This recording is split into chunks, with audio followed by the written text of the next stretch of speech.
Hi வணக்கம் மக்களே. எங்கே இருக்கிறோம்டா, நாங்கள் இருக்கிற ஏரியா வந்து முல்லைத்தீவு. ஒரு இயற்கையான பறவைகள் சரணாலயம். இது எப்படி பாதுகாக்கிறாங்கன்னு இது வரைக்கும் தெரியலை. பட்டு இது அப்படியே இயற்கையாகவே இருக்குது. சரியா பாருங்கள் எப்படி இருக்கண்டு. நான் வீடியோவை மற்ற பக்கம் திருப்புறேன். ஸோ அதை பாருங்கள். இந்த பக்கத்தில் இருக்கிறது எங்கன்னா இது ஒரு வொகேஷனல் ட்ரைனிங் சென்டர். இலங்கை இதால் இது பண்ணுறது. ஸோ இப்படியே வந்தீங்கன்னா இந்த பறவைகள் சரணாலயம் இருக்குது.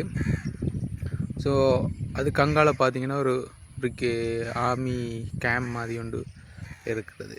ஸோ இதுக்கு நடுவில் ஒரு இயற்கையாக அமைஞ்ச ஒரு பறவைகள் சரணாலயம் தான் இது. ஸோ சின்ன ஒரு பொண்ட் மாதிரி இருக்குது. அந்த பொண்டுக்குள்ளே கொஞ்சம் மரங்கள் பாருங்கள். இந்த பொண்ட் மாதிரி இருக்குது. ஒரு சின்ன ஒரு குளம், இயற்கையான ஒரு நீர்த்தேக்கம் மாதிரி பார்த்திங்கன்னா நிறைய இந்த அன்னம் வெள்ளை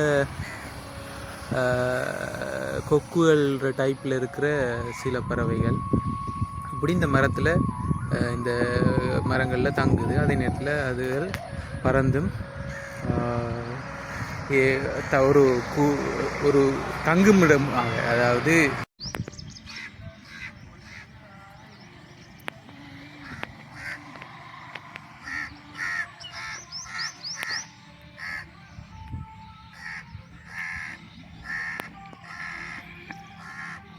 ஸோ சரணாலயம் என்ன சொல்கிறது, ஒரு பறவைகள் அங்கே வந்து தங்களுடைய இரவு பொழுதை கழிப்பதற்கு ஒரு தங்குமிடமாக பயன்படுத்தப்படுகிற ஒரு இடம்தான் இந்த இடம். ஸோ இந்த இது சரியாக ஒரு மெயின் ரோட்டு கரையில்